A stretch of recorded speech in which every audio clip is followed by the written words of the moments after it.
items tonight, or several things that have come before you tonight. And Rich has volunteered to introduce our guest speaker. Rich, would you do the honors?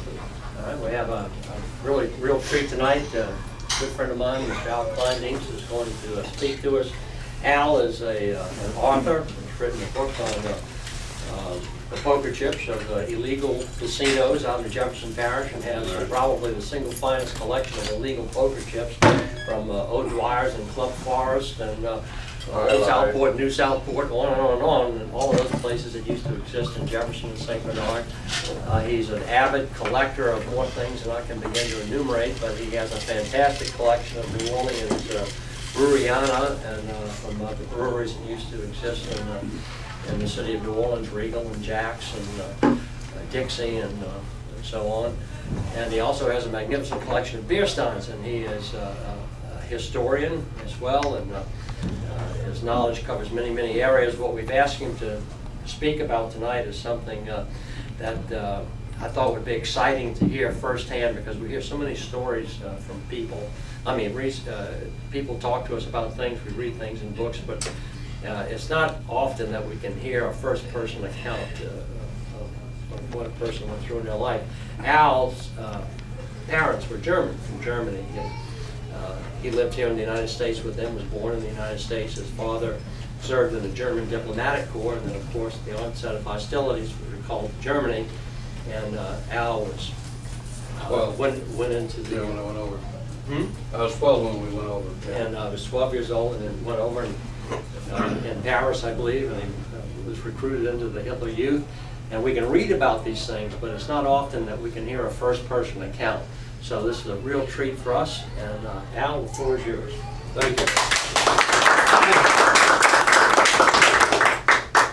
First of all, my name is Alphonse Kleindienst. My friends call me Al. My wife calls me Louie. Now that, I don't know why I'm Louie for her. My dad, let's start with my dad. First of all, I want to mention this. Like Richard said, and John will say, I have a lot of things in my home. It's collectibles everywhere. Hardly any place except the ceiling. If you all ever want to have your meeting at my house, I have a lot of good restaurants on Veterans. We could, eat there and then come to my house, have some beer or wine or whiskey or whatever you want. But I think you all would enjoy the military room that I have. I have like maybe 30 uniforms, German, American, one English. We just got a coat that has all kind of decorations on. We finally found that it was made in England, probably for a diplomat. We're still trying to nail it down a little bit. So at one of your meetings, you might bring that up if you all don't mind driving that far. I think you really would enjoy it. It's quite interesting. Everybody comes so far has just loved it. My dad was born in northern Bavaria, 1898, in a little farm town, and was in the First World War in 17 and 18. He was a German artillery spotter. And the war ended. Thank God he went and lived through it. My oldest uncle, he was killed in Verdun in 1916. My dad went to work in Munich at the police, and there he met my mother. My grandfather was with the Munich police, and then he got a invite to come to the embassy or to Berlin to learn and go through the schooling of diplomats, and if he passed, he would. So in 1927 he passed, was sent to New York, and in 1928 he called my mother over. They got married, and I was born in 1930 with dual citizenship. The Americans, thank God, say I'm an American. The Germans said you're a German. And the Americans say you have until 21 to make up your mind.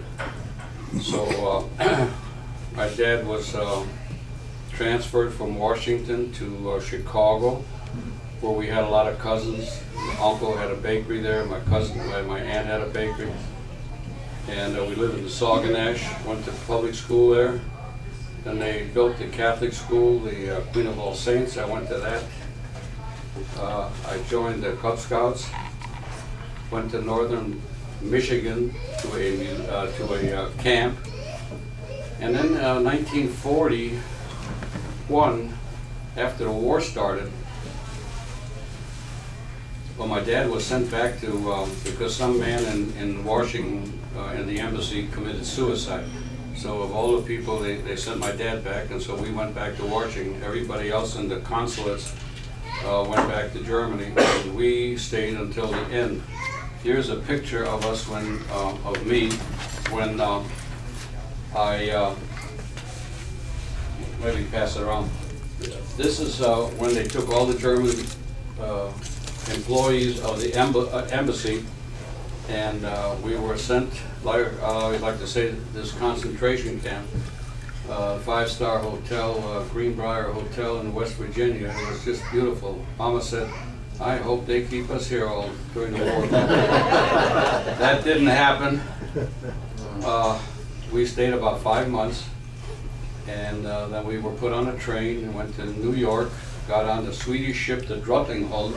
It was all painted white with big lights on at night so that nobody would send a torpedo into it or so. We went to Lisbon, Portugal, and when we got off, the American diplomats who had been in Germany got on and came back to America. So we drove through Portugal, through Spain, through France, to Frankfurt. My dad went to Berlin to the Foreign Service, and we went to my grandfather in Munich, and we stayed with him because we didn't really have any place to go. And it was really quite a difference, because I remember the first when we got on the train in Elizabeth and we went to the diner, we sat down to eat, and the first thing I looked and I said to my dad, I said, Papa, warum haben wir kein Butter? Why we don't have any butter? So he looked at my mother and he just kind of smiled and he said, son, you're in Europe now. It's going to be a lot different. You're going to see a lot of things that you never expected. So that was the first really knowledge that Europe is going to be a lot different. So in Munich, I went to school, and the first thing you do when you go to any school in Germany, they signed you up for the Hitler Youth. I mean, first you were in the Jungvolk, which is the like the Cub Scouts, and they have this emblem or these emblems, and then the Hitler Youth, when you're 14 to 18, you get the Hitler Youth emblem on there. So this is the Cub Scouts and this is the Boy Scouts over here.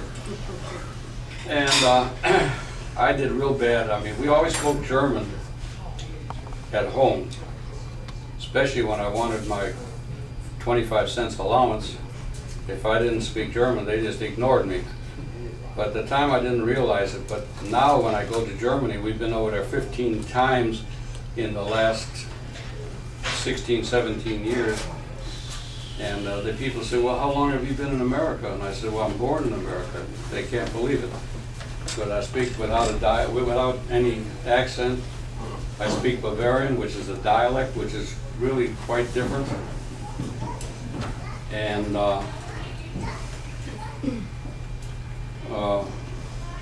so I've always done good with the speaking, but when I got to school, they were way ahead of me with reading and writing and arithmetic, so they